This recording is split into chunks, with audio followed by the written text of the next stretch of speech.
Assalamualaikum warahmatullahi wabarakatuh. Shalom, perkenalkan nama saya Lydia Anjani Draini dengan NIM D1B1241166 dari kelas E. Di sini saya akan menjelaskan tentang signal transduction. Nah, di sini ada beberapa poin yang akan saya jelaskan, dimulai dari jalur sinyal seluler, reseptor, dan transduksi sinyal. Yang pertama ada jalur sinyal seluler. Nah, itu dimulai dari ligan atau sinyal eksternal. Bisa dilihat bahwa ligan itu adalah molekul kecil seperti hormon, neurotransmitter, atau faktor pertumbuhan yang berfungsi sebagai sinyal. Nah, ini berikatan dengan reseptor spesifik di membran atau dalam sel. Nah, bisa dilihat pada gambar, ligan itu TNF-alfa sebelah kiri pojok atas berwarna kuning atau IL-1 yang sebelah kiri pojok atas berwarna orange. Nah, ligan ini misal berikatan dengan reseptor TNF-alfa atau berikatan dengan IL-1 reseptor pada membran sel. Nah, kedua ada aktivasi TAK1, di mana aktivasi reseptor akan mengaktifkan protein TAK1 atau Transforming Growth Factor beta kinase 1. Kemudian ada aktivasi IKK atau IKB kinase, di mana TAK1 mengaktifkan kompleks IKK atau IKB kinase yang terdiri dari subunit alfa, beta, dan Y, di mana EIKK kemudian memfosforilas IKBA, protein yang sebelumnya mengikat NF-kB dalam keadaan inaktif. Kemudian ada ubiquitinasi dan degradasi IKBA. Jadi setelah difosforilisasi, IKBA dikenal oleh enzim E3 ligase, diberi label IBI Queen, dan dihancurkan oleh proteasom. Nah, NF-kBA aktif. Setelah IKBA dihancurkan, NF-kB P65 atau P50 akan bebas dan dapat berpindah dalam inti sel atau nukleus. Jadi translokasi ke nukleus, NF-kB masuk ke nukleus dan mulai menginduksi transkripsi gen, terutama gen-gen yang terlibat dalam respon inflamasi, kekebalan, dan proliferasi sel. Jadi fungsi jalur NF-kB itu mengatur respon imun dan peradangan, penting dalam respon terhadap stres, infeksi, dan kerusakan DNA. Jadi kelebihan aktivasi ini bisa berperan dalam penyakit autoimun dan kanker. Nah, terdapat 4 sinyal seluler, itu dimulai dari ligan, reseptor, transduksi sinyal, dan efektor. Nah, selanjutnya ada reseptor. Nah, adapun macam-macam reseptor itu dimulai dari reseptor yang berpasangan dengan protein G atau GPCR, G protein Cooper reception. Nah, yang kedua ada kinase tirosin protein reseptor atau RTK, reseptor protein tyrosine kinase. Nah, yang ketiga ada saluran ion atau ligan Gt-channels.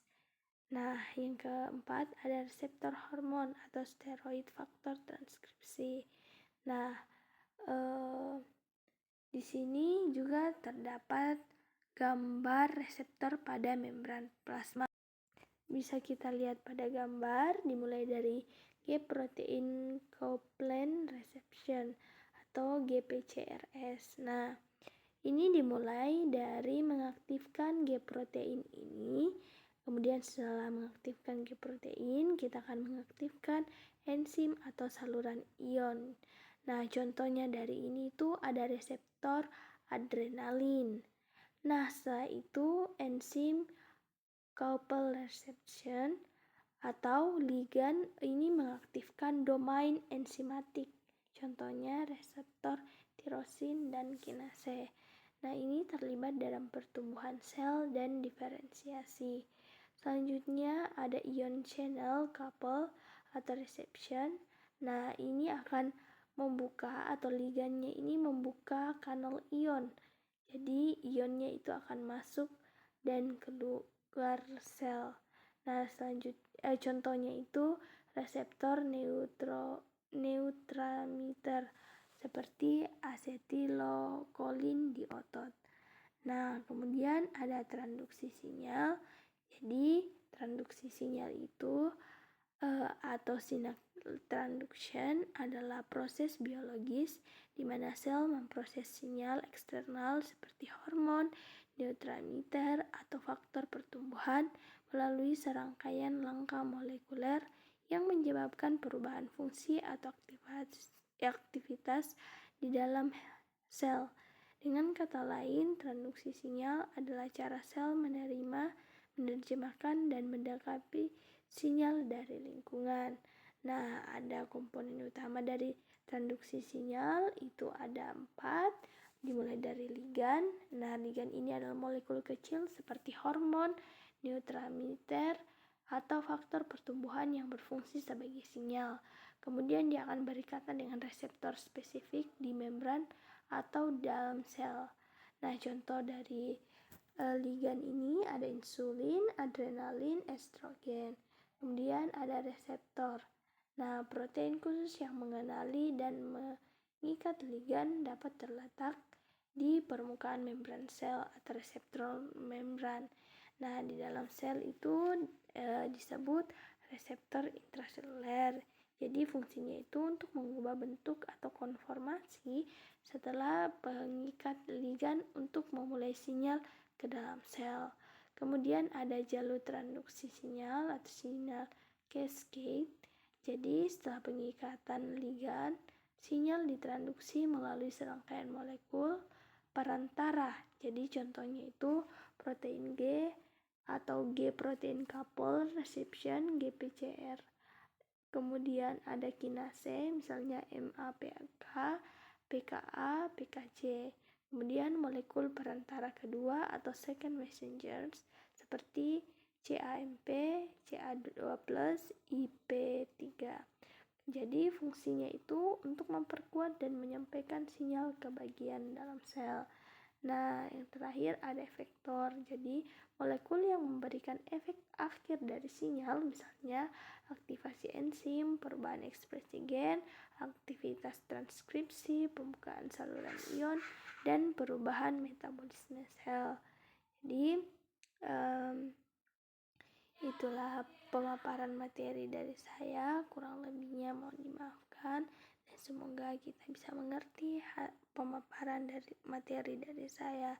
Jika ada salah kata mohon dimaafkan, dan saya masih banyak kekurangannya.